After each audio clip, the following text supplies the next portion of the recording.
Hello dear students, कैसे हैं आप सभी लोग। आप सभी लोगों का स्वागत है मेरे YouTube channel Abhishek Tiwari sir 111 में।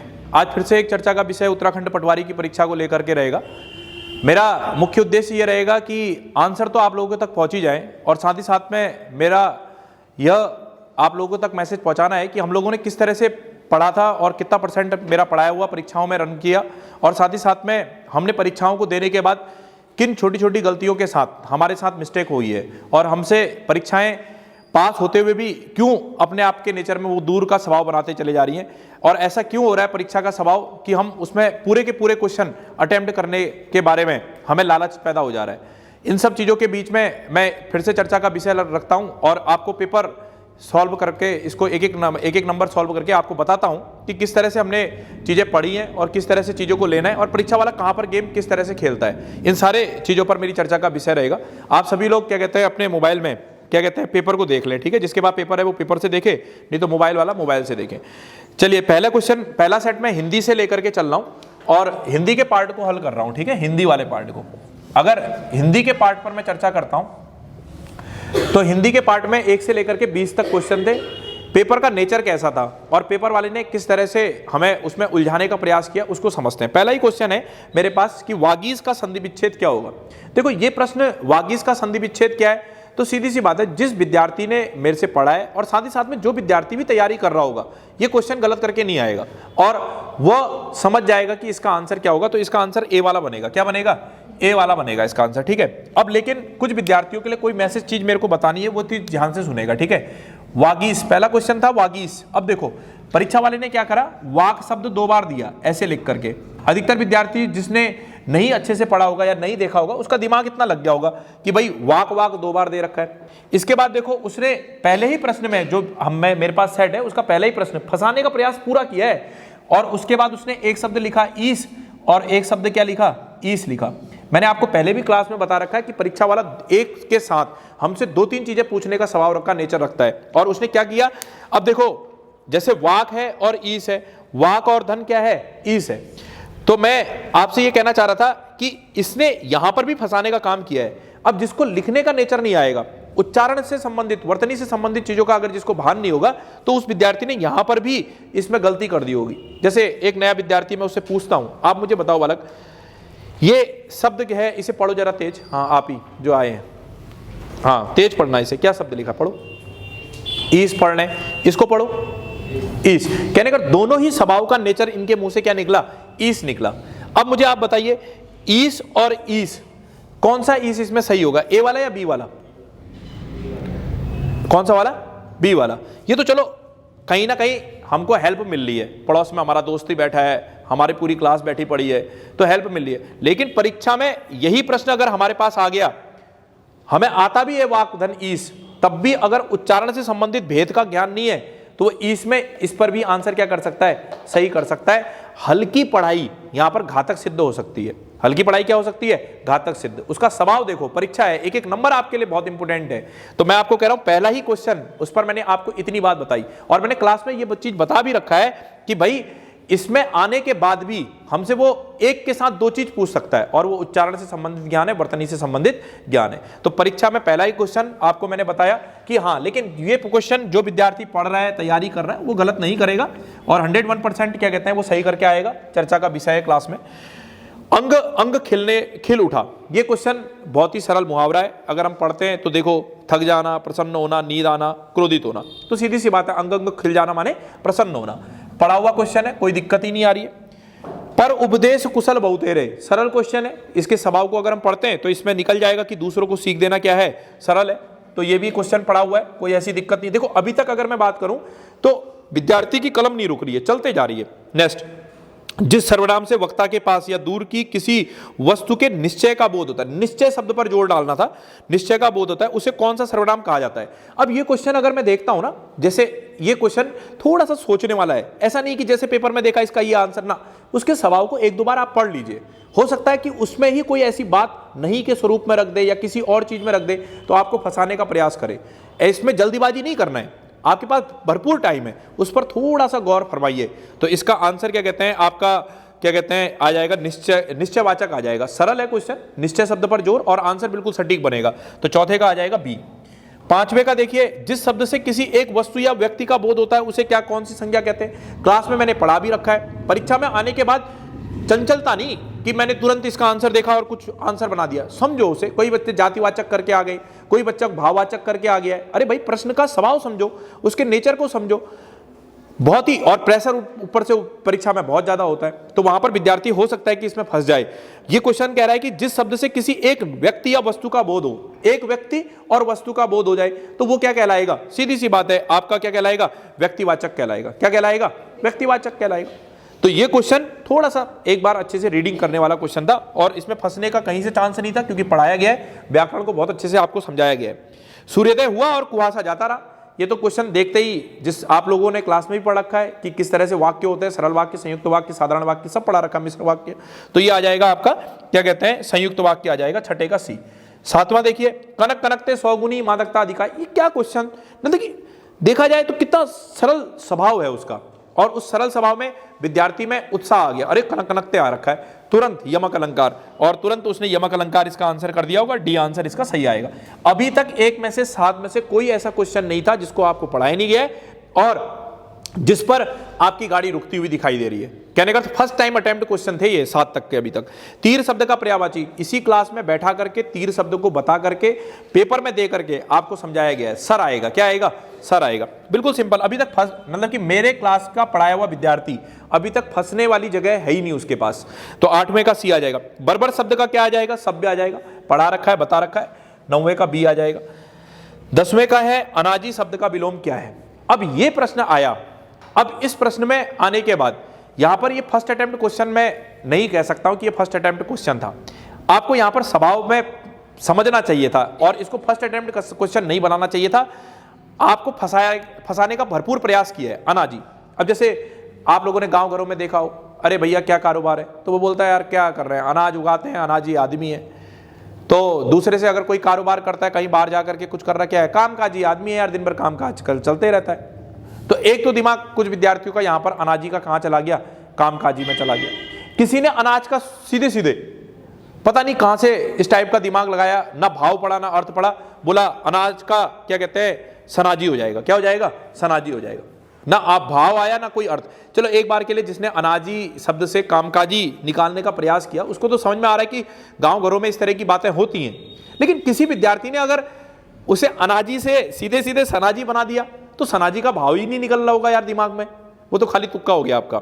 और उसके बाद किसी विद्यार्थी ने फलाहारी निकाला, अनाज का फल निकाला, तो वो विद्यार्थी थोड़ा सा सही कर गया। खासतौर पर लड़कियां थोड़ा सा इसमें सही ज्यादा करके ले गई होंगी। क्यों, क्योंकि उन्होंने सोचा होगा व्रत जब रखते हैं तो फल खाते हैं और दिन तो अनाज खाते हैं, तो अनाजी का क्या हो जाएगा, फलाहारी हो जाएगा। तो क्वेश्चन में खुद मिलाकर के ये कह सकता हूं कि फंसाने वाला क्वेश्चन था, फर्स्ट अटेम्प्ट क्वेश्चन नहीं था, इसीलिए मैं इसको आउट करूंगा। और लेकिन इसका आंसर ए वाला आएगा, 10वें का ए बनेगा। ठीक है बेटा, 10वें का ए। मैं खुद ही आपको बता रहा हूं कि यार 10वां क्वेश्चन मेरे विद्यार्थी ने अगर स्लिप कर दिया या नहीं छोड़ के आ गया या नहीं करके आ गया, तब भी उसको परीक्षा में कोई प्रभाव नहीं पड़ता और परीक्षा बड़े प्यार से वो हंसते हुए क्या कहते हैं क्लियर के भाग तक पहुंचता। खुद ही अलग कर दिया। और 1 से 9 तक अभी तक बताओ कहीं पर स्पीड रुकी, कहीं पर स्पीड नहीं, सब क्लास में पढ़ाया हुआ है।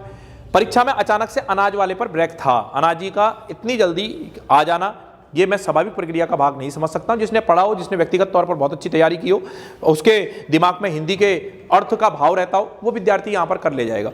इसके बाद देखिए 11वां क्वेश्चन है, मंद गंध पुष्प माल पाट पोट पाट पाट शोभा श्री पट नहीं रही।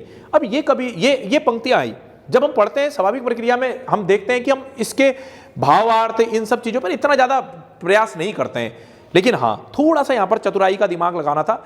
जो सूर्यकांत त्रिपाठी निराला जी हैं वो प्राकृतिक चीजों पर क्या करते हैं, रचना करते हैं, तो उस आधार पर ये क्वेश्चन सही हो सकता था। लेकिन अगर मेरा विद्यार्थी नहीं पढ़ रखा था, उसने नहीं देखा था, अगर वो छोड़ के भी आया था, तब भी परीक्षा में उसको कोई प्रभाव नहीं पड़ता। तो ये दूसरा क्वेश्चन मैंने आपको बताया 11वां क्वेश्चन, इसका सूर्यकांत त्रिपाठी निराला होगा। लेकिन मैं फिर भी अपने विद्यार्थी के लिए मैं आउट कर दे रहा हूं ये क्वेश्चन कि अगर उससे नहीं बना तो उसे कोई बात नहीं, छोड़ के आ जाता। साहित्य लहरी रचना किसके रचयिता कौन है, तो इसके आंसर आ जाएगा सूरदास। क्या आ जाएगा, सूरदास। किताब में बताया, लुसेंट की किताब से टिक लगाया, याद करने के लिए घर से दिया।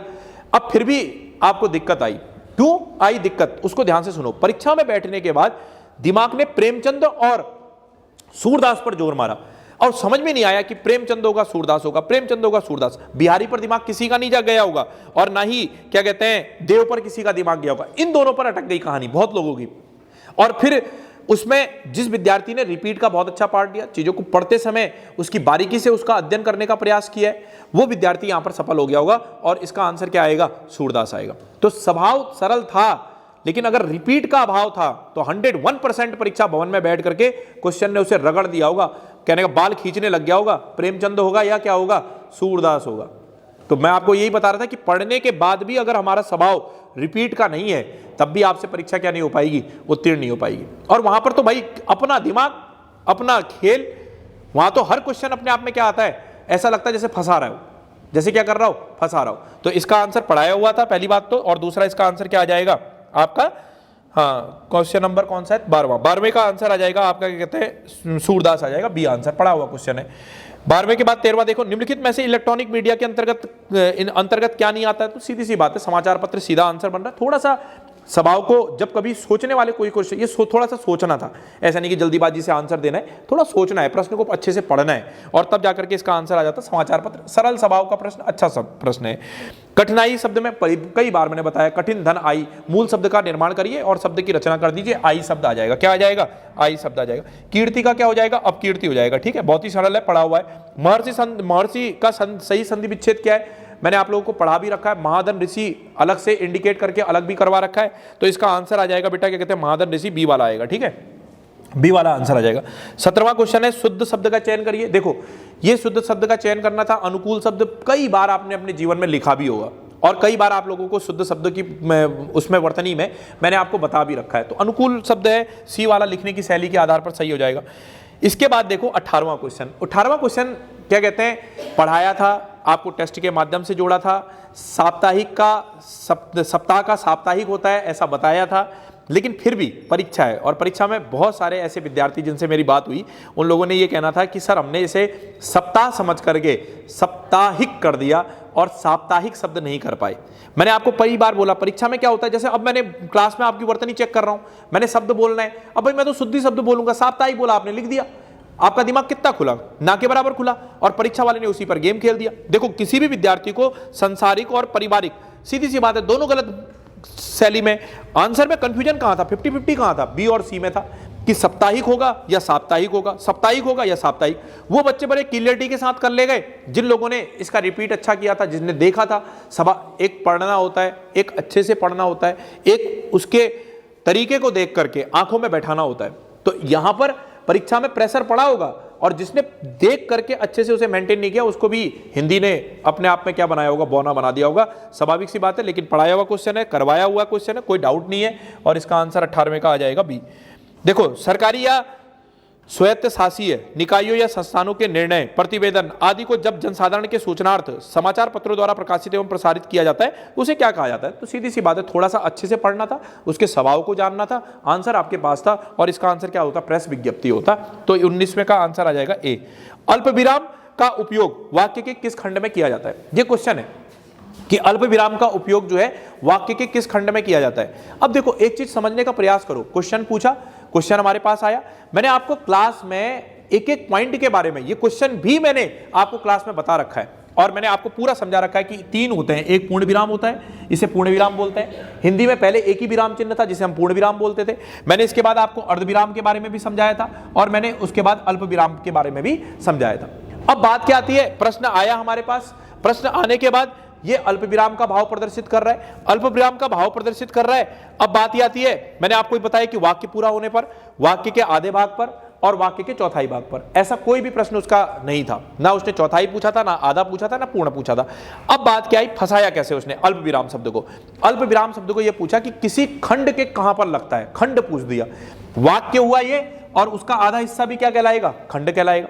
क्या कहलाएगा, खंड कहलाएगा। और खंड में अगर मैं देखता हूं तो उसका आधा हिस्सा यहां पर बन गया, खंड का आधा हिस्सा कहां बन गया, मध्य का।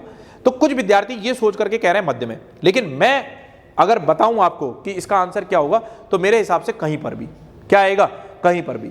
अब इसका आंसर क्यों कहीं पर भी है इसको मैं आपको समझाने का प्रयास भी कर, ये क्वेश्चन आयोग पर डिपेंड क्वेश्चन कर दूंगा, लेकिन जितना मेरा दिमाग चल रहा है, जितना मैंने आपको पढ़ा रखा है, जिस तरह की भावभंगिमा उसमें बनती है उसको एक बार समझो। मैंने कहा सुरेश मैंने कहा सुरेश, मोहन,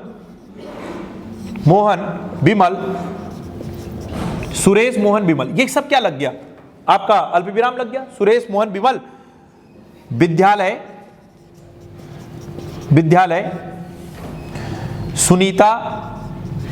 सुनीता, कविता। अब देखो फिर से अल्पविराम आ गया, के साथ जाते हैं, अब बताइए ये कैसे कहें कि हम मध्य पे लग रहा है? तो इसका आंसर मेरे हिसाब से क्या होना चाहिए? कहीं पर भी। क्या होना चाहिए? कहीं पर भी। और इसका आंसर जो मेरे हिसाब से बनना चाहिए वो डी बनेगा। क्या बनेगा? डी बनेगा। हाँ, अब ये क्वेश्चन मैंने आयोग पर छोड़ दिया है, 20वां क्वेश्चन मैंने आयोग पर छोड़ दिया, अपनी बातों के आधार रखते हुए मैंने आपको समझा दिया कि भाई इसका नेचर कहीं पर भी जा रहा है। अगर आयोग इसका मध्य आंसर देता है तो क्यों देगा, उसके पीछे भी कारण बता रहा हूं। वाक्य नहीं बोला है उसने, क्या बोला है? खंड बोला है। खंड का टुकड़ा हो गया तो उसके मिडिल पॉइंट पर, ये मध्य पॉइंट पर, चौथाई भाग पर लगता है। आधे का आधा कितना होता है? चौथाई होता है। आधे का आधा कितना होता है? चौथाई। तो इसके आधार पर वो मध्य दे सकता है। फिलहाल मैंने 20वां क्वेश्चन जो है आपको बता दिया, मेरे हिसाब से डी आना चाहिए। आयोग इसका आंसर अगर वो देता है तो उसके पीछे रीजन क्या होगा, उसका कारण क्या होगा, ये भी मैंने आपको समझा दिया। ठीक है, इस तरह की ये बातें इसमें रहेंगी। तो ये क्वेश्चन आपके समझ में आ गया होगा। अब मुझे बताइए यार, 20 में से अगर मैं कहूं, अभी फिलहाल मैं 20वां क्वेश्चन भी अपना सही मान के चल रहा हूं, और अगर मैं कहूं अगर आंसर कुछ और देता है तो आयोग हम उसको स्वागत करेंगे, कोई दिक्कत नहीं, उसके चीजों को समझने का प्रयास करेंगे। फिलहाल अगर मैं आपसे बात करूं कि first attempt of the question in 20 Hindi में आपके पास 18 थे जिनको मैंने क्लास में पढ़ाया था। आप में से कोई विद्यार्थी ये बोल दे कि इन 18 प्रश्नों में से मैंने किसी पर अगर आपसे चर्चा ना की हो, किसी पर अगर मैंने बात नहीं की हो, और जो क्वेश्चन डाउटेबल है, देखो खुद मैंने अपने आप ही आपको क्या कर दिया, आउट कर दिया, कि मैंने कहा इसे छोड़ भी देते, नहीं भी करते, तब भी आपका कोई दिक्कत परेशानी का विषय नहीं था। समझ में आई बात मेरी सारी? ये था आपका हिंदी का पार्ट। अब परीक्षा का एक बार नेचर पकड़ो। नेचर क्या था? सरल ढुप, रोक दिया, सरल ढुप, रोक दिया, ऐसा था नेचर उसका। अब विद्यार्थी ने क्या देखा? अब इसमें से जो विद्यार्थी 15, 14, 13, 12, 11 पहले ही आउट हो गए वो गेम से। 15 से तो नीचे रुकने का नाम ही नहीं था। मेरे मोटे शब्दों में अगर बोलूं तो 17 से नीचे किसी के नंबर नहीं आने थे। 17 से नीचे किसी के नंबर आने ही नहीं थे। अब कहां पर गलती हुई आप उसे चेक करिए। आप देख रहे होंगे कि कुछ विद्यार्थियों ने सांसारिक शब्द गलत लिख दिया है, किसी विद्यार्थी ने छोटी छोटी माइनर मिस्टेक कर रखी है।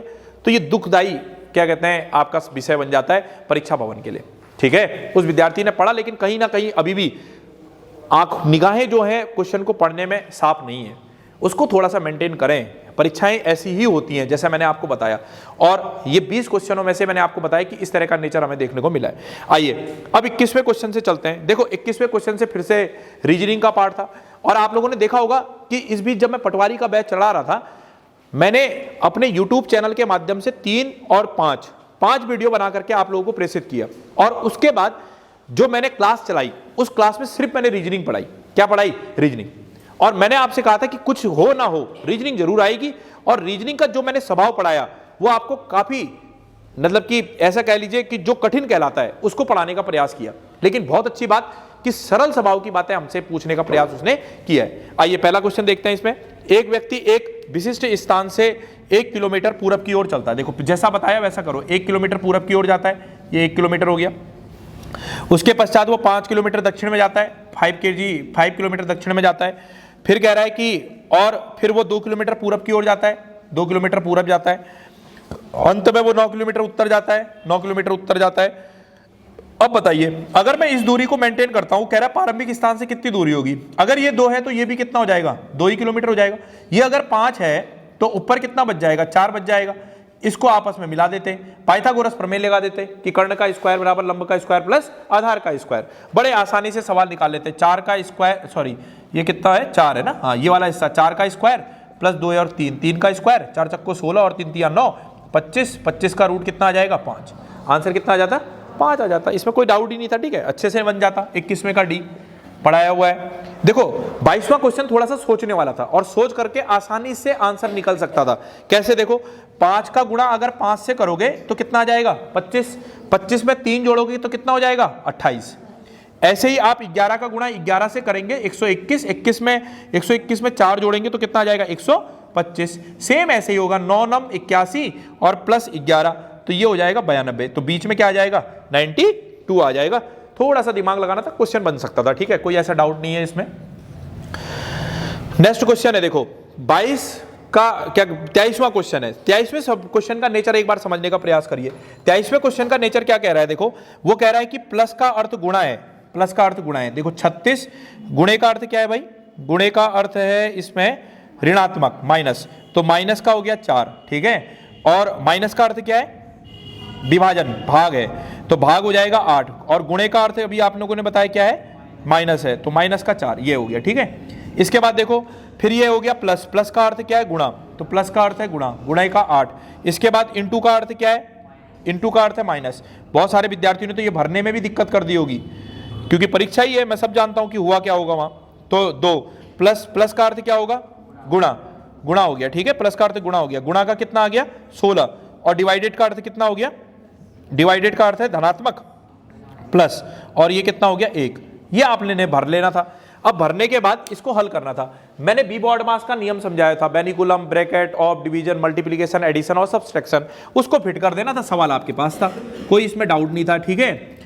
आइए एक बार देख लेते हैं इसको सॉल्व करके इसका आंसर, और विद्यार्थी क्यों फंसा इस क्वेश्चन में।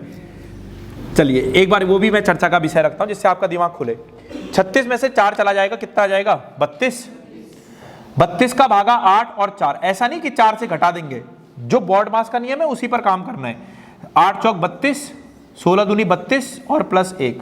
अब देखो 32 का भागा 8 में देगा, क्योंकि बॉड मास के नियम के अनुसार भागा होगा, तो 8 चौक कितना हो गया 32, माइनस का 4। अब देखो 32 और 1 33, 33 में से 32 जाएगा, कितना आ जाएगा 1, 0/1। अब विद्यार्थी जिसने थोड़ा सा ज्यादा चीजें पढ़ रहा होगा, बहुत अच्छे से ध्यान से दे रहा होगा, वो यहां पर फंस गया। उसने कहा यार 0 है और इनमें से कोई नहीं आंसर है।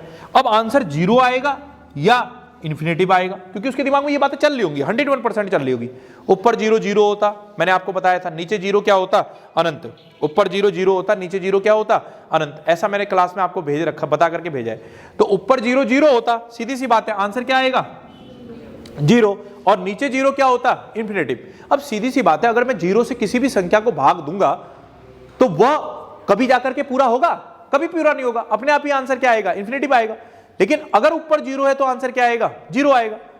और आप सब जानते हो कि 0 में किसी भी संख्या का गुणा करेंगे वो सब क्या हो जाएगा, 0 ही हो जाएगा।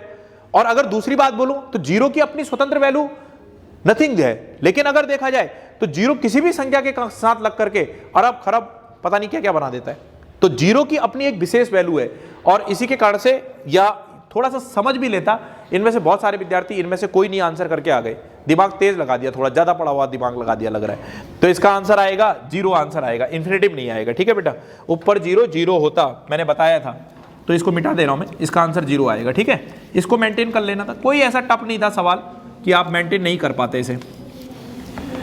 आइए कौन सा क्वेश्चन है ये, 23वां, और 23वें का आंसर जो आ जाएगा आपका 0 आ जाएगा, बी आ जाएगा, ठीक है, बन सकता था। 24वां देखिए, 24वां क्वेश्चन, ये क्वेश्चन रिपीटेड क्वेश्चन था, कभी भी क्लास की शैली में पढ़ते हुए ये क्वेश्चन हमारे साथ नहीं बनते, लेकिन ये क्वेश्चन इससे पहले उत्तराखंड पीसीएस में पूछा जा चुका है, वहां से क्वेश्चन आया था। और जिन बच्चों ने चतुराईपूर्ण ढंग से पूर्व पेपरों को रिपीट किया था उनने इसे सही कर दिया। अब उनसे पूछा जाए ऐसा क्यों, कैसे होता है, क्यों आता है, उनको भी नहीं मालूम है। और कौन सा जानने की जरूरत थी यार, रिपीट। तभी मैं कहता हूं पेपर पर देखो, पूर्व परीक्षाओं के पेपरों को समझने का प्रयास करो, वो बहुत बड़ी चीज है, और आपको उससे शैली समझ में आती है और इंपोर्टेंट क्वेश्चन का भाव समझ में आता है। आ गया रिपीट क्वेश्चन। अब बताओ किसी का 1 नंबर से अगर रुक रहा होगा तो उसने अगर पेपर को रिपीट करके गया होता गत वर्षों का, तो सीधी सी बात है, वो तो पढ़ने का एक तरीका है कि पढ़ने के तरीके में बेसिक पार्ट और पूर्व परीक्षा है, यही तो सबसे पहले इंपोर्टेंट पार्ट है किसी भी विद्यार्थी के पढ़ने का। तो इसका आंसर क्या आएगा बेटा, इसका आंसर आएगा 1:35, ठीक है, डी वाला आंसर आएगा। मैंने चर्चा नहीं करी थी क्लास में, आपको खाली टेस्ट सीरीज के माध्यम से दिया, कभी आया होगा नहीं आया होगा मेरे को पता नहीं, मेरा विद्यार्थी अगर नहीं भी करता तब भी इससे कोई फर्क नहीं पड़ता उसको, ऐसा मुझे लग रहा है। और फर्स्ट टाइम अटेम्प्ट क्वेश्चन नहीं भी बनता तो कोई बात नहीं, मैंने देखो गोल घेरे में कर दिया उसे, कोई फर्क नहीं पड़ता। नेक्स्ट, जहांगीर के दरबारी चित्रकार उस्ताद मंसूर किस प्रकार की चित्रकारी के लिए प्रसिद्ध है? पशु पक्षी, ये तो पढ़ाया हुआ क्वेश्चन है, बातें बता रखी हैं, इंडिकेट कर रखा है लूसेंट की किताब में भी पढ़ा करके, जीके वाले पार्ट में, ठीक है। इसका आंसर आ जाएगा 25 का ए। देखिए 26वां क्वेश्चन, निम्न में से किस स्थिति को हैदराबाद राज्य के विरुद्ध भारत सरकार ने राज्य में शांति एवं व्यवस्था पुनर्स्थापित करने के लिए पुलिस कार्रवाई की थी? नेचर पढ़िए, और नेचर में फंसा दिया क्वेश्चन। अच्छा खासा विद्यार्थी इसमें फंस गया। 1948 सभी को मालूम था, सभी लोगों ने जानते थे कि 1948 में पुलिस कार्रवाई के माध्यम से हैदराबाद को सरदार वल्लभ भाई पटेल जी के द्वारा भारतीय क्या कहते हैं पृष्ठभूमि का भाग बनाया गया। अब लेकिन फंसाया कहां क्वेश्चन पता है, उसने 1948 दे दिया, उसके बाद सितंबर भी दे दिया, बोला ले तू सितंबर भी ले। सितंबर के बाद भी उसने कहा ले अब तू फंस। उसने 3 डेट देखो 13, 17 और 18, ये 3 डेट दे दी। बच्चा फंस गया वहां पर, बोला यार अब कौन सी डेट। देखो ये क्वेश्चन होते हैं बिल्कुल ब्लाइंड।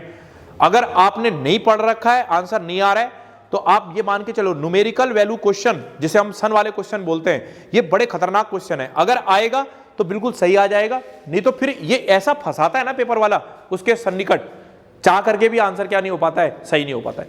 13 आपको मैं नॉलेज के लिए बता दूं कि 13 सितंबर से ये स्टार्ट हुआ था, 18 सितंबर तक चला था। तो इसका सही आंसर जो आएगा 13 सितंबर आएगा। क्या आएगा? 13 सितंबर 1948 आएगा। तो 26वें क्वेश्चन का क्या कहते हैं आंसर ए वाला बनेगा। अगर आप ये कहना चाहते हो कि सर आपने तो ये क्लास में नहीं पढ़ा है, कोई बात नहीं, आप इसे छोड़ के भी आ जाते, कोई फर्क नहीं पड़ता। आप इसे छोड़ के भी आ जाते तब भी क्या होता, कोई फर्क नहीं पड़ता। चलिए पेपर को कैसे करा जाता है, मेन चीज यही समझाना है इसके माध्यम से, मुझे इस क्लास के माध्यम से यही समझाना है आप सब लोगों को कि पेपर को हम कैसे हल करें, घबराएं नहीं, और जो व्यवस्थित हमारा ज्ञान है जिसे हम पढ़ करके गए हैं उस पर तो सही से वर्कआउट हो जाए हमारा। आइए क्या कहते हैं, नेक्स्ट क्वेश्चन है, निम्न में से कौन फ्रांस की क्रांति से पूर्व चर्च का सबसे बड़ा आलोचक था? आपको क्या लग रहा है कि बड़ा आसान क्वेश्चन है ये? क्वेश्चन हर कोई विद्यार्थी बना लेगा, हर कोई पढ़ने के बाद नहीं बना पाएगा भाई साहब। जिसने वर्ल्ड हिस्ट्री पढ़ी होगी और वो भी अच्छे से देखा होगा वही विद्यार्थी कर पाएगा। कौन पढ़ता है वर्ल्ड हिस्ट्री यार कंपटीशन के नाम पर आजकल? जो आईबी की तैयारी करते हैं, इंटेलिजेंस ब्यूरो, उनको पता होता है कि वर्ल्ड हिस्ट्री आने वाली है। ऐसे थोड़ी कि क्या कहते हैं हर कोई आदमी जीनियस की तरीके से बैठा है। तो ये क्वेश्चन अगर आपको नहीं आया तो उसमें तुक्का फुक्का बाद में देखते हैं, उसका भी मैंने एक तरीका बता रखा है, और आप इसे छोड़ के आ जाते हैं यार। लेकिन इसका सही आंसर मैं आपको बता दूं कि वॉल्टेयर आएगा। क्या आएगा? वॉल्टेयर। तो 27वें का सी आंसर बनता हुआ दिखाई दे रहा है। अगर नहीं आता तो छोड़ के आते हैं यार, कोई बात नहीं। आगे चर्चा का विषय 28वां, लूनी नदी। अब आपको इतना मालूम है राजस्थान से चलती है, मानसूनी नदी है, आगे बढ़ेगी कच्छ की खाड़ी में गिरेगी, कच्छ की खाड़ी से वो खंबात की खाड़ी अरब सागर का हिस्सा, अपने आप ही आंसर आपके पास आ गया। तो डी आंसर आएगा इसका। ठीक है बेटा, ये क्वेश्चन भी बहुत अच्छा था, लेकिन हाँ थोड़ा सा सोचने वाला विषय था, तभी ये क्वेश्चन निकल पाएगा। इतना भी आसान नहीं था कि एक बार में देख करके मैं ये बोल दूं कि इसका आंसर यही होगा, दिमाग को चलाना था। नेक्स्ट, सीपीयू और मेमोरी के बीच, ये देखो थोड़ा सा ये क्वेश्चन कैसा था, कंप्यूटर का क्वेश्चन था, और मैंने आपको बताया भी था कि लास्ट मोमेंट पर कंप्यूटर की क्लास अगर हम ज्यादा पढ़ते भी तो कोई फायदा नहीं मिलता। और मैंने कहा अगर पढ़ना, ये रिपीटेड क्वेश्चन है भाई, रिपीटेड क्वेश्चन है, और इसका आ जाएगा अनियंत्रण बस। क्या आ जाएगा? अनियंत्रण बस। पढ़ने के बाद स्वाभाविक प्रक्रिया के थोड़ा सा कॉमन सेंस से लगा लेते तो निकल जाता क्वेश्चन। ठीक है, कॉमन सेंस से लग जाता तो निकल जाता। तो इसका आंसर आ जाएगा डी वाला। नेक्स्ट क्वेश्चन है, क्या कहते हैं, निम्न श्रेणी में से कितने पद, ये नहीं सॉरी, किसी भाषा में GRASP को BMVNK से कुटित किया जाता है तो CRANE। मैंने आपको बताया था कि आप पहले अल्फाबेट लिख लें, प्रथम अर्धांश, द्वितीय अर्धांश, उसको चेक करते। 5-5 का बैक डिफरेंस चल रहा था, 5-5 का क्या चल रहा है, बैक डिफरेंस, निकल सकता था क्वेश्चन, और इसका आंसर आएगा आपका डी वाला। ठीक है, मैं आंसर बता दूं, डी वाला निकल सकता था। मैंने आपको बताया कि दोनों को लेना था, फिर उसको चेक कर रहा था, 5-5 का बैक डिफरेंस जाएगा, तो इसमें भी 5 का बैक डिफरेंस जाएगा। 31वां क्वेश्चन इतना भी सरल नहीं था कि देखते ही आंसर बन जाए, और मैं 101% बोल रहा हूं कि उत्तराखंड की परीक्षा में बैठे हुए उत्तराखंड की तैयारी करने वाले विद्यार्थी मैथ के इस लेवल को लेकर के नहीं चलते हैं। हाँ, लेकिन ये क्वेश्चन छोड़ने वाला भी नहीं था। अरे यार इतना टाइम होता है इन पेपरों में, अगर आप सारी संख्या भी लिख करके करते ना तब भी आंसर निकल जाएगा। बहुत ही कम होंगे, बहुत ही कम उत्तराखंड के ऐसे विद्यार्थी होंगे जो ये जानते होंगे कि ये आपका समानांतर श्रेणी का फॉर्मूले से निकल जाएगा। Tn बराबर a plus n minus 1 into d. कहने का इसका फॉर्मूला क्या था, Tn बराबर a plus n minus 1 into d. D सार्वंतर था, n निकालना था, a पहली संख्या हो जाती है, प्रथम संख्या, और Tn जो है अंतिम संख्या। मान रखना था, हल करना था और निकल जाता आंसर। क्लियर है? अब माना परीक्षा में आपको नहीं आया, अरे भाई आप साथ जोड़ते जाते, सभी को चेक कर लेते, अपने आप ही 25 आंसर आ जाता। कितना आंसर आ जाता? 25। घबराने की जरूरत ही नहीं थी। तो इसमें फॉर्मूले में रख करके भी निकल जाएगा आंसर। ठीक है, वैसे सही मायने में देखा जाए, जैसे माना कोई एसएससी का विद्यार्थी है या आपका बैंकिंग सेक्टर का विद्यार्थी, वो ऐसा नहीं कर सकता है खेल। वहां पर आपके पास तो टाइम था, आप एक एक संख्या लिख लेते। यार 25 संख्या तो लिखनी थी, उंगली में भी गिनते तब भी आंसर आपके पास आ जाता, 25 आंसर आएगा। ठीक है, इसका मैं ऐसे बता दे रहा हूं, लेकिन फॉर्मूला ये वाला लगेगा इसमें। ठीक है, फॉर्मूला लगा करके भी हल कर लेंगे। ठीक है, क्वेश्चन नंबर 32 देखो। 32 में क्या करना था, पहले जेड एक्स भी टी आर पी को एक साथ चेक करना था, उसके बाद आगे वाले सवाल को चेक करना था। इसका आंसर मैं डायरेक्ट ही बता दे रहा हूं, देखो जेड एक्स ऐसे करके चलना था, जेड एक्स भी टी आर पी, फिर दूसरे वाले में A D G J M P. अरे बीच में क्या लिखा है इसको चेक ही नहीं करना था, उसी से आंसर निकल जाता, और इसका आंसर ए वाला आएगा। 32 में का क्या आएगा, ए वाला। कोई डाउट होगा तो आप मेरे से क्या कहते हैं कमेंट से पूछ भी सकते हैं। ठीक है, देखो क्वेश्चन नंबर 33 में चलते हैं। आइए, अब आपके पास आया पॉलिटिकल साइंस और जीएस का पार्ट। अब देखो परीक्षा वाले ने किस तरह से हमसे चीजें पूछने का प्रयास किया है, उसको समझो। पहला क्वेश्चन, निम्न में से भारतीय संविधान की विशेषता नहीं है, गणतंत्रात्मक शासन प्रणाली, एकात्मक शासन, एकल व एकीकृत न्यायालय, मौलिक कर्तव्य। तो इसमें आ जाएगा एकात्मक शासन। क्या आ जाएगा, एकात्मक शासन। बी वाला आंसर आएगा। क्या आएगा, बी आंसर। बी आंसर है, इसकी विशेषता नहीं है, क्योंकि हमारा देश कैसा है, संघात्मक है। कैसा है, संघात्मक। लेकिन ये क्वेश्चन इतना भी आसान नहीं था कि एक बार बैठने के बाद विद्यार्थी तुरंत बता दे कि एकात्मक क्या कहते हैं इसमें होगा। दूसरा, आपको कहीं ना कहीं एकल और एकीकृत न्यायालय खींच रहा है, तो एक तो ये अच्छा क्वेश्चन था, पढ़ाया हुआ है। निम्नलिखित में से कौन सा मौलिक अधिकार नहीं है, संपत्ति का अधिकार भैया 300A में है, भाग 12 में है, हटा दिया गया, सब बता रखा है यार। ये तो अच्छा सा क्वेश्चन है। भारत के मौलिक अधिकारों के विषय में निम्न में से क्या सही नहीं है। देखो, सामाजिक आर्थिक न्याय, व्यक्तिगत स्वतंत्रता पर बल, औचित्यपूर्ण प्रतिबंध, सर्वोच्च न्यायालय द्वारा सुरक्षा। इसमें बेटा जो आंसर आएगा, बहुत सारे बच्चे सी करके आ गए हैं, लेकिन इसका सही आंसर जो आएगा ए आएगा, क्योंकि सामाजिक आर्थिक न्याय की व्यवस्था जो है वो डीपीएसपी का विषय है, राज्य के नीति निर्देशक तत्वों का विषय है। और आप सबको, आप ही बताइए, मैंने क्लास में आप लोगों को पढ़ाया था और बताया था कि जब कभी औचित्यपूर्ण प्रतिबंध क्या कहते हैं मौलिक अधिकारों पर लगेगा, तब भी कौन से 2 आर्टिकल जिंदा रहेंगे, 20 और 21, सब आपको मालूम है। तो क्या औचित्यपूर्ण प्रतिबंध लग नहीं सकता है, लग सकता है ना जरूरत के समय। तो इसका आंसर जो बनेगा वो ए वाला बनेगा। क्या बनेगा, ए वाला, क्योंकि ये किसका विषय है, राज्य के नीति निर्देशक तत्वों का विषय है। अभी इस सवाल की भावभंगिमा भी समझाऊंगा कि ये क्वेश्चन क्यों नहीं बन पा रहे हैं विद्यार्थियों से। 35वां क्वेश्चन पर टिक लगाता हूं एक बार के लिए। ठीक है, अभी समझाऊंगा। 36वां, राज्य के नीति निर्देशक सिद्धांतों में निम्न में से किससे संबंधित है, केवल सामाजिक न्याय, केवल आर्थिक न्याय, केवल राजनीतिक न्याय, उपरोक्त सभी। ये क्वेश्चन जब मैंने आपको पढ़ाया था क्लास में, तो मैंने आपको बताया था कि राजनीतिक, सामाजिक, आर्थिक सभी का अलग अलग क्राइटेरिया में उनके लिखवाए थे मैंने। इसमें महात्मा गांधी जी के जो कार्य हैं उन पर विशेष बल डाला गया है। तो इसको तो मैंने क्लास में आपको समझाया था। इसका आंसर इनमें से सभी आ जाएगा। 36वें का डी आ जाएगा। ठीक है बेटा। 37वें का है, निम्न में से कौन सा अनुच्छेद समान आचार संहिता से संबंधित। देखो 10 में है नहीं, 12 में है नहीं, 10वां, 12वां और 24वां ये सब क्या कहते हैं आपका देखा जाए तो 10वां अनुच्छेद नागरिकता से संबंधित है, 12वां अगर देखा जाए तो ये मौलिक अधिकार से संबंधित है, 24वां मौलिक अधिकार से, और आचार संहिता, समान आचार संहिता की बात अनुच्छेद कौन करता है, 44 डीपीएसपी की क्वेश्चन की बात करता है, सी वाला। भारत के राज्यों में विधान परिषद के सदस्यों की न्यूनतम संख्या कितनी होती है, पढ़ाया था 40 होती है, और जम्मू कश्मीर अपवाद बताया था। जम्मू कश्मीर क्या बताया था, जब विधान परिषद थी वहां पर वो अपवाद था, 36 थे वहां पर। तो इसका आंसर आ जाएगा 38वें का ए आ जाएगा। ठीक है, अब इस क्वेश्चन पर भी टिक कर रहा हूं मैं, अभी आपको बताऊंगा कि इनके पीछे क्या रहस्य है। 36वें पर भी टिक कर रहा हूं। नेक्स्ट, बंदी प्रतिरक्षीकरण निम्न में से किसके द्वारा जारी किया जाता है। देखो बंदी प्रतिरक्षीकरण को जारी करने का काम ये उच्चतम न्यायालय का है। ये जो भाषा है बंदी प्रतिरक्षीकरण शब्द की, ये किसके साथ जुड़ी हुई है, उच्चतम न्यायालय। लेकिन हाँ, इन रिटों का प्रयोग उच्च न्यायालय के द्वारा भी किया जाता है, उच्च न्यायालय के द्वारा भी किया जाता है। इस सभाओं में इसका आंसर ए और क्या आएगा, बी आएगा। ए और क्या आ जाएगा, बी, दोनों आ जाएगा। लेकिन अगर मैं कहूं कि बंदी प्रतिरक्षीकरण की व्यवस्था पूर्ण रूपेण किसके साथ जुड़ी हुई है, तो वो राष्ट्रपति के साथ जुड़ी हुई है, सॉरी सर्वोच्च न्यायालय के साथ जुड़ी हुई है। तो इसका आंसर ए होगा या डी होगा।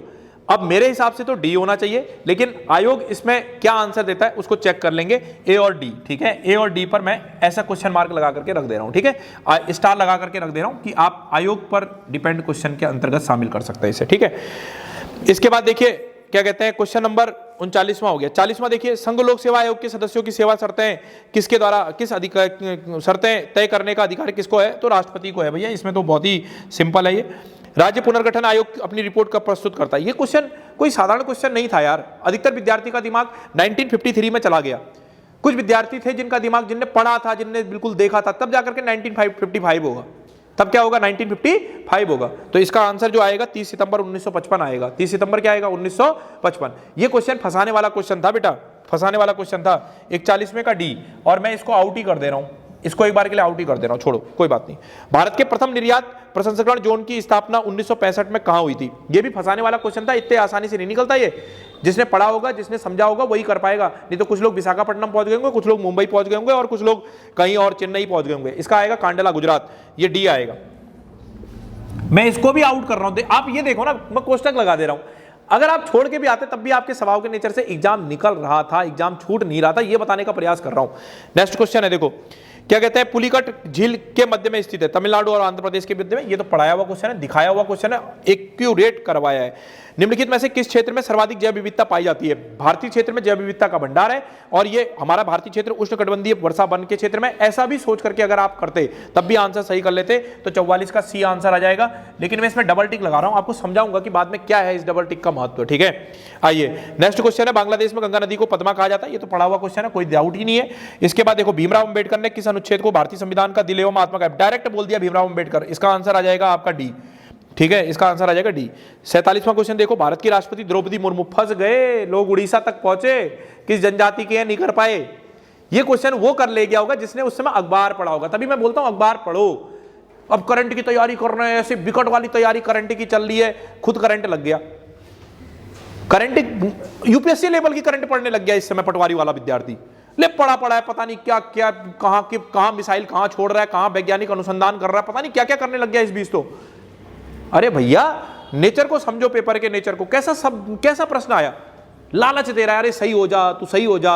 लेकिन कहां से सही होगा? उड़ीसा तक तो पहुंचा ही दिया जहां तक दिमाग जा रहा था, उसके बाद फंसा दिया, बोला जनजाति कौन सी है बताओ। आपको ध्यान होगा जिस दिन वो बनी थी तो उनके जो जनजाति समुदाय के लोग थे, संथाल जनजाति जो समुदाय के लोग थे, उन्होंने एकत्रित होकर के एक साथ क्या कहते हैं, प्रार्थना, अपने जो इष्ट हैं उनको उनके सामने क्या की थी, प्रार्थना की थी। बड़ा वायरल हुआ था वीडियो, व्हाट्सएप से लेकर के फेसबुक में, तुमने भी चापा होगा। लेकिन परीक्षा में बिल्कुल चला गया, समझ में नहीं आया। बोले यार थोड़े थोड़े नंगे नंगे थे, वो भील जैसे भी लग रहे थे, तो कुछ लोगों का भील निकल गया वहां पर आंसर। इसका आंसर आएगा संथाली। क्या आएगा? संथाली। 47 का, बहुत अच्छा क्वेश्चन, लालच देने वाला क्वेश्चन, गलत होगा। अरे यार उड़ीसा तक तो पहुंचा ही दिया उसने। नेक्स्ट, निम्न में से किस तिथि को संयुक्त राष्ट्र महासभा के मानवाधिकार आयोग, देखो मानवाधिकार आयोग, आपने ब्लूसेंटी की किताब उठाई, संयुक्त राष्ट्र संघ पढ़ने लग गए, पढ़ते पढ़ते पहुंच भी गए 2006, आपके दिमाग में सिर्फ 2006, बोला ले बाबू तू 2006 ले, अब कर ले। चारों ऑप्शन क्या हो गए? 2006 के हो गए। चारों ऑप्शन क्या हो गए? 2006 के हो गए। जब चारों ऑप्शन 2006 के हो गए, अब बच्चा का अब क्या करूं, ले बोला मार्च में था, ऐसा ध्यान आ रहा है, ले चारों ऑप्शन मार्च के, ले अब कर ले। अब ले बच्चा गया वहां पे, बोला मार्च भी आ गया 2006, अब बाल उखाड़ेगा बैठ करके परीक्षा में वो। अब देखो ना, आप समझने का प्रयास, आपने पढ़ा भी यार, आपने मेहनत भी की, 2006 आपके दिमाग में भी बैठा था, मार्च तक आपका दिमाग पहुंच भी गया, फिर भी फंसा दिया। अब चारों डेट आपके सामने ब्लाइंड है, जिसने बिल्कुल प्योर तरीके से नहीं देखा। ये क्वेश्चन बहुत खतरनाक क्वेश्चन होते हैं बेटा, सरल क्वेश्चन नहीं कह सकते इनके नेचर को। ये तो कहने की बात है, जो क्या कहते हैं उड़ता हुआ परिंदा जाता है और हर परीक्षा को क्या कह देता है, सरल कह देता है। ये फंसाने वाला क्वेश्चन था और इसमें बहुत सारे विद्यार्थी फंस भी गए होंगे जिनने अच्छे से नहीं पढ़ा होगा। 15 मार्च 2006 आएगा इसका आंसर, सी वाला आंसर आएगा। ठीक है, 51 का सी नहीं, 48 है ना, 48 कौन सा है, 49 है ये। कौन सा क्वेश्चन? अर्घ्या सार्क निम्न में से किस राजनेता के मस्तिष्क की उपज थी? जियाउर रहमान। रिपीटेड क्वेश्चन है बेटा, जियाउर रहमान की उपज है। अगर आपने नहीं आ रहा था कोई बात नहीं, छोड़ देते तब भी कोई फर्क नहीं पड़ता। निम्न में से किस संयुक्त राष्ट्र महासभा ने मानवाधिकार आयोग को स्थापित करने का? 15 मार्च 2006। 49 का सी। हॉट स्पॉट यार सीधी सी बात है यार, ये तो पश्चिम घाट है, इसमें कोई दो राय नहीं है, आपको पढ़ा भी रखा है। 51, लेकिन इस क्वेश्चन पर भी डबल टिक। 51, कौन सा सूक्ष्म जीवी कीट बीटी की कपास के उत्पादन से संबंधित है? टेस्ट लिया है, टेस्ट में क्वेश्चन पूछा गया है, आया हुआ पढ़ाया हुआ क्वेश्चन है, बी आएगा 51 का। ठीक है बेटा। 52, पादप जगत का सबसे बड़ा फूल, याद करिए लूसेंटी की किताब में संडे की क्लास बुला करके टिक लगवाया था, सबसे बड़ा फूल, सबसे बड़ा फूल आ गया, सबसे बड़ा फूल। इसका आ जाएगा रेफ्लेसिया, ए। तभी तो कह रहे हैं पढ़ते समय इन बातों का ध्यान रखें कि हम जो पढ़ रहे हैं उसको बहुत अच्छे से पढ़ना है। आप सोचते 2 दिन में ही क्या कहते हैं पटवारी बन जाएंगे, 3 दिन में पुलिस वाला बनेंगे, चौथे दिन क्या कहते हैं आईएएस बन जाएंगे। जब जीवमंडल का मानव वर्चस्व वाले वातावरण में बदल जाता है तो इसे क्या कहते हैं? देखो बहुत सारे विद्यार्थी बेचारे यहाँ पर इसमें इस क्वेश्चन को क्षोभ मंडल करके आ गए। क्या करके आ गए? क्षोभ मंडल। कोई साधारण क्वेश्चन नहीं था, इसकी भाव भंगिमा क्षोभ मंडल से मिलती जुलती है। मानव देखा, क्षोभ मंडल ठोक दिया विद्यार्थी बेचारे ने, यहां पर फंसा दिया क्वेश्चन वाले ने। और बच्चे ने फर्स्ट अटेम्प्ट क्वेश्चन बना करके सोचा होगा इसका क्षोभमंडलीय आंसर होगा, लेकिन इसका सही आंसर आ जाएगा आपका नॉस्फियर, ए वाला आंसर आएगा। क्या आएगा? ए वाला। इसीलिए आउट कर दे रहा हूं इस क्वेश्चन को मैं, ठीक है। नेक्स्ट, जब जीवमंडल मानव वर्चस्व वाले वातावरण में बदल जाता है तो इसे क्या कहते हैं? मैंने बता दिया। निम्नलिखित में से कौन सा जैव नाइट्रोजन स्थिरीकरण से संबंधित, अरे नील हरित सवाल कई बार पढ़ा करके भेज रखा है, ठीक है। देखो क्या कहते हैं 54वां 55वां क्वेश्चन, वोलेटाइल मेमोरी क्या है? तो वोलेटाइल मेमोरी देखो मैंने आपको ये बुला करके टिक लगवाए थे, volatile memory, random access memory, ये आपका सी हो जाएगा, ठीक है बेटा। 55 56 का देखो, निम्न में से कौन इंटरनेट सुरक्षा से जुड़ा है? रिपीटेड क्वेश्चन है, फायर क्या कहते हैं फायरवॉल हो जाएगा इसका आंसर। क्या हो जाएगा? फायरवॉल। तभी कह रहा हूं कि पेपर के स्वभाव को पकड़ो। निम्न में से कौन सा मानव पूंजी का एक स्रोत नहीं है? अब इसमें थोड़ा सा एक कंफ्यूजन का पार्ट है, क्या बोलना चाह रहा है, किस तरह से करना चाह रहा है, किस तरह की बात है, थोड़ा सा एक कंफ्यूजन पॉइंट दे रहा है। मैं इसको स्टार लगा करके रख दे रहा हूं, आयोग के नाम पे आंसर दे रहा हूं, और मेरे हिसाब की स्वाभाविक प्रक्रिया में तो यार अभी कुछ नहीं बोल सकता हूं। विश्व फार्मा उत्पादन की मात्रा के आधार पर भारतीय फार्मा उद्योग का स्थान कौन सा है? तो इसका आंसर आ जाएगा आपका क्या कहते हैं तीसरा आ जाएगा। क्या आ जाएगा? तीसरा। थोड़ा सा हट करके क्वेश्चन था, थोड़ा सा फंसाने का प्रयास कर रखा था। संयुक्त राष्ट्र के चार्टर अंतिम रूप देने एवं स्वीकार करने हेतु सन फ्रांसिस्को सम्मेलन में भाग लेने वाले भारतीय दल का प्रतिनिधित्व किसके द्वारा किया गया? भाई इसमें बहुत सारे विद्यार्थी का दिमाग सर विजयलक्ष्मी पंडित के साथ चला गया। किसके साथ चला गया? विजयलक्ष्मी पंडित के साथ चला गया। इसका आंसर आएगा सर रामास्वामी मुदलियार। क्या आएगा? सर रामास्वामी मुदलियार आएगा इसका आंसर, ठीक है बेटा। 59 का डी। क्या कहते हैं भारतीय परमाणु ऊर्जा आयोग के 2022 के अध्यक्ष के सिवन, अधिकतर विद्यार्थी के सिवन। फर्स्ट अटेम्प्ट क्वेश्चन, सोचा मेरा बिल्कुल सही है। इसका आंसर आ जाएगा कमलेश नीलकंठ व्यास। कमलेश नीलकंठ व्यास। अब देख रहे हैं आप कैसे क्वेश्चन पूछे हैं, उसके स्वभाव को समझो। यूपीएससी लेवल की करंट नहीं पढ़नी है यार, उसके स्वभाव को समझो। बेसिक स्वभाव का पार्ट इसमें परीक्षा में देखने को मिलता है। तो 60वें का आ जाएगा क्या? बी वाला आंसर आ जाएगा। क्या आ जाएगा? बी आंसर आ जाएगा, ठीक है। आइए नेक्स्ट 61वां सवाल उत्तराखंड से लेकर के चलते हैं। एक बार मैं आपसे यहां पर चर्चा करता हूं कि ये डबल टिक मैंने जो लगा रखा है इनमें, ये क्वेश्चन कोई साधारण क्वेश्चन नहीं है बेटा। ये जीके की क्लास का पार्ट नहीं था, ये जीके की क्लास का पार्ट नहीं था, ये बल्कि जीएस के क्वेश्चन थे जिसमें ये सोच आपकी खुलनी चाहिए थी। अगर ये सोच खुलती ना तब ये क्वेश्चन बनते। देखो पेपर देने के बाद किसी भी जमूरे को दिखाओ, पेपर बहुत आसान लगता है, लेकिन वास्तविकता में पेपर का स्वभाव इतना सरल नहीं था। कुछ विद्यार्थी कह रहे पुलिस वाले से सरल था। अरे भाई पुलिस वाले से सवाल क्वेश्चन देख यार, भाई कहां बात कर दी पुलिस वाले से सरल है? क्वेश्चन के स्वभाव के नेचर को समझो ना, नेचर में फंसा रहा है वो। हाँ, क्लियरिटी उसी के पास है जिसने उसकी भाव भंगिमा को बहुत अच्छे से क्या करा है, पढ़ा है, जिसने बेसिक टू एडवांस लेवल का ज्ञान ले रखा है, बौद्धिक क्षमता का विकास किया है। बौद्धिक क्षमता पर आधारित क्वेश्चन थे ये। किस पर आधारित क्वेश्चन थे? बौद्धिक क्षमता पर आधारित क्वेश्चन थे। अगले पेपर में सेम ऐसे ही क्या कहते हैं नेक्स्ट आपका क्राइटेरिया चाल चलेगा, ठीक है। आइए उत्तराखंड के पेपरों की एक सीरीज शुरू है, और उत्तराखंड के पेपरों में किस प्रकार की व्यवस्था है उसको समझो एक बार, है एक बार उत्तराखंड जल्दी से जल्दी देखते हैं। आइए नंदा देवी में श्री नंदा देवी राज्यात यात्रा मेले का आयोजन निम्न में से किस स्थान पर हुआ था? चमोली में हुआ था, कोई दिक्कत नहीं है, पढ़ा हुआ क्वेश्चन है। प्रथम बार राष्ट्रीय खेल रत्न, कितनी बार इसको मैंने क्लास में पढ़ा रखा है, जसपाल राणा हो गया। उत्तराखंड के प्रथम राज्यपाल सुरजीत सिंह बरनाला हो गए, डी वाला आंसर आ जाएगा, कोई दिक्कत नहीं। 64वां क्वेश्चन क्या कहते हैं भागीरथी नदी पर टिहरी बांध निर्माण के विरोध में गंगा सागर गंगोत्री तक साइकिल रेल यात्रा, ये सुंदरलाल बगुड़ा। ये थोड़ा सा अलग क्वेश्चन आया था, ठीक है, थोड़ा सा क्या था हमारे पढ़ने के स्वभाव से अलग क्वेश्चन था, सुंदरलाल बगुड़ा। नेक्स्ट उत्तराखंड में निम्न में से किस जनपद में सर्वाधिक जनजाति अल्मोड़ा जनजाति जनसंख्या निवास करती है? तो ये क्वेश्चन आ जाएगा इसमें क्या कहते हैं आपका उधम सिंह नगर, ए कोई दिक्कत नहीं था। क्या कहते हैं ये कार्बेट राष्ट्रीय उद्यान का कौन सा स्थान है? भाई इसमें थोड़ा सा ये क्वेश्चन था अपने आप में डाउटेबल, तो इसका दूसरा स्थान आएगा। कौन सा आएगा? दूसरा स्थान आ रहा है। बचेंद्री पाल को पद्मश्री, अब क्या लग रहा है आपको चारों क्वेश्चन बचेंद्री पाल के नाम पर आ रखे, पद्मश्री किसको मिला? अभी मैं क्लास में कोई क्वेश्चन पूछ लूं कि फलाने व्यक्ति को ये कब मिला, अधिकतर क्लास में अधिकतर लोग गायब है। ये क्वेश्चन का सॉलिड आंसर किसके पास होगा? जिसने बचेंद्री पाल को बहुत अच्छे से पढ़ा होगा और पद्मश्री को देखा होगा। और याद करिए क्लास में मैंने बचेंद्री पाल पर पर्टिकुलर टॉपिक बताते हुए 1984 बता रखा है। क्या बता रखा है? 1984। तो इसका आंसर आ जाएगा डी वाला। कोई ये क्वेश्चन ऐसे होते हैं ना बेटा, जैसे किसी ने तैयारी करी, अरे देख लेंगे बहुत समय के बाद, बोला अरे पेपर में जाकर के देखेंगे, वो उन क्वेश्चनों को तो कर लेगा जिसमें आपका बौद्धिक क्षमता के क्वेश्चन बन रहे हैं, लेकिन सन वाले क्वेश्चन को एक बार में कर देगा? बिल्कुल नहीं भैया, रिपीट करना होना चाहिए, बहुत इंपॉर्टेंट है। उत्तराखंड में तिलू रौतेली पुरस्कार जो है निम्न में से किससे उल्लेखनीय कार्य से संबंधित है? ठीक है बेटा, सी वाला मैं दे रहा हूं इसे। निम्न में से कौन सा उत्तराखंड प्रथम पुलिस महानिरीक्षक? कंचन चौधरी भट्टाचार्य हो जाएगा, ठीक है। भारत में लिंगानुपात में 2018 के अनुसार उत्तराखंड का क्रम कौन सा? 13वां स्थान आ जाएगा। कौन सा आ जाएगा? 13वां आंसर आएगा। थोड़ा सा ये क्वेश्चन जो है पढ़ाई की शैली से आउट कर देता हूँ इसे मैं। इसके बाद देखो प्रसिद्ध गर्जिया देवी मंदिर किस नदी के तट पर है? कोसी नदी के तट पर है, पड़ा हुआ है। कुमाऊं का इतिहास बद्रीदत्त पांडे। नंदा देवी राष्ट्रीय उद्यान कब बना? 1982। ये भी क्वेश्चन सन वाला था, जिसने अगर अच्छे से रिपीट नहीं करके गया होगा बहुत तंग कर दिया होगा। 82 होगा, 83 होगा, 84 होगा। सन पर अच्छी पकड़ होनी चाहिए ना, अगर नहीं आ रहा तो वहां तो सब ब्लाइंड हो गया वो, और उसमें अच्छा खासा विद्यार्थी फेल हो जाएगा। चलिए नेक्स्ट, क्या कहते हैं? गढ़वाल का बारदोली, फिर से आ गया गुजड़ू। क्या कहते हैं? पट्टी। ये पट्टी यार देखो ना, इसका आंसर जो है रुद्रचंद होना चाहिए था, लेकिन इसमें ऑप्शन नहीं दे रखा है, तो बाज बहादुर चंद के साथ चलता हूं मैं। डी वाला आंसर होगा इसका। अब क्या कहता है देखो ये क्वेश्चन, स्टेशन पर लगे हुए बोर्ड पर अंकित समुद्र तल से ऊंचाई को क्या कहा जाता है? तो ये बेंच मार्क कहा जाता है। हाँ, ये क्वेश्चन अलग हो गया थोड़ा सा, बेंच मार्क कहलाता है। क्या कहते हैं? ये क्वेश्चन ये आया रीजनिंग का। अब रीजनिंग का ये क्वेश्चन आया, बहुत सारे बच्चे, अरे क्या आ गया, लंबाई गुणे चौड़ाई 1 गुणा 1/2, आंसर 1 से 1/2 ऐसा हुआ है, मुझे मालूम है ऐसा हुआ है, 1 से 1/2 आंसर आ गया। अरे भाई 1 का गुणा आधे से करेंगे आधा आएगा, लेकिन ये चुटकी मारी है बीच में ये क्वेश्चन। कई विद्यार्थी इसका 1 से 1/2 आंसर करके आ गए हैं। बी आंसर आएगा बेटा है इसका, लंबाई गुणे चौड़ाई। और उत्तराखंड राज्य में सबसे पुरानी ऊपरी गंगा नहर है। उत्तराखंड में सर्वाधिक लंबी नदी, कोई बता दो क्वेश्चन, अगर मैंने ये नहीं पढ़ा रखा है तो। सब पढ़ा रखे हैं आपको।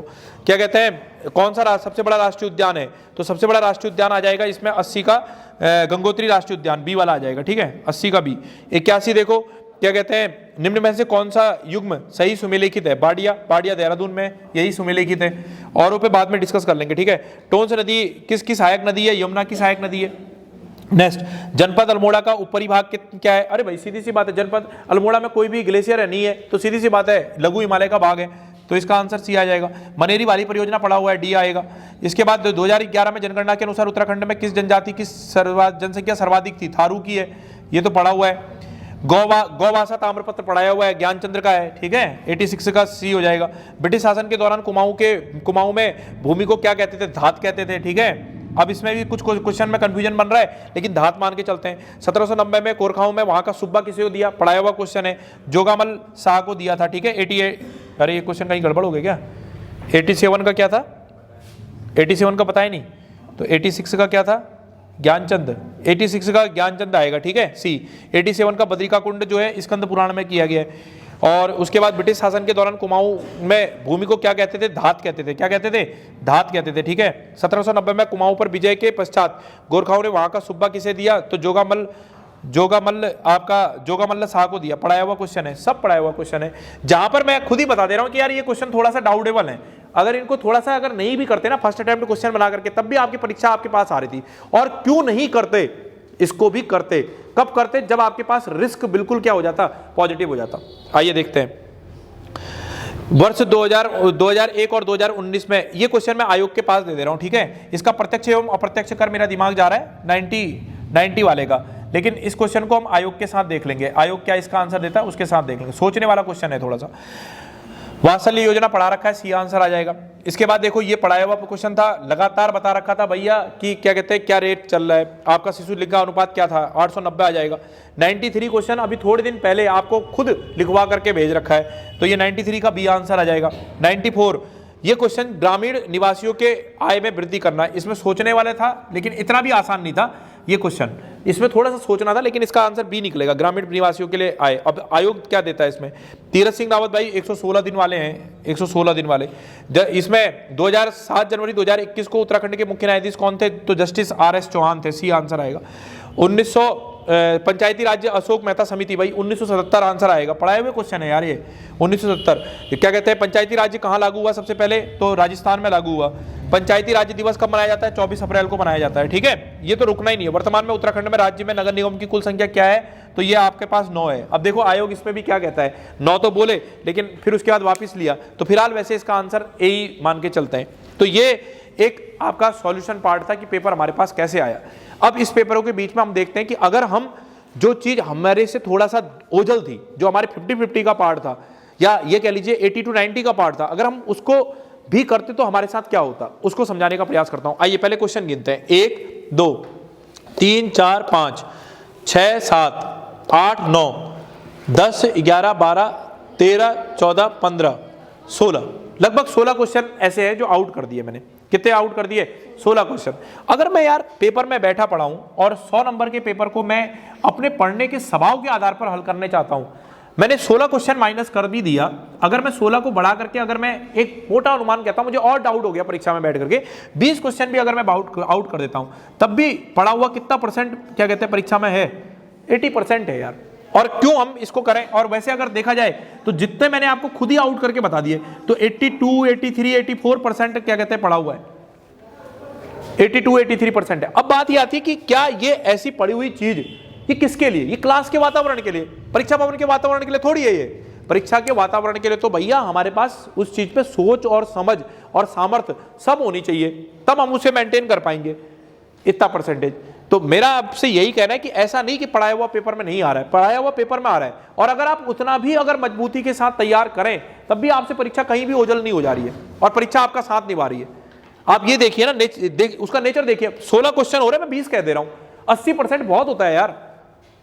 और आप देखिए जिन क्वेश्चनों पर मैंने टिक लगा रखा है, अच्छा खासा आदमी या जो कंपटीशन की तैयारी करता भी होगा, बहुत पढ़ा होगा, वो भी डाउट करेगा यार उनमें, तो वो तो हर किसी के लिए उसने परीक्षा वाले ने गेम खेल रखा है। अब आप बताइए, अगर आप फर्स्ट अटेम्प्ट क्वेश्चन क्या कहते हैं 75 से 80 के बीच में कर रहे हैं और आपके बिल्कुल राइट होते जा रहे हैं फर्स्ट अटेम्प्ट क्वेश्चन, ठीक है, जैसे देखा यही सही होगा ऐसा वाला, उसके बाद ऐसा थोड़ी कि इन क्वेश्चनों में आप दिमाग नहीं लगाते, इसमें भी आप थोड़ी सी अपनी बुद्धि और समझ का प्रयोग करते। और मैं अगर कह रहा हूं कि किसी विद्यार्थी ने अगर 80 किया या 75 किया, इन क्वेश्चनों को देखते 75 भी किया, अरे 25 क्वेश्चन के पूरे भी करके आ गया लहरा करके, उसका भी रिस्क पॉजिटिव हो जाएगा, 101% नंबर दे करके जाएगा, 25 नंबर ले करके नहीं जाएगा।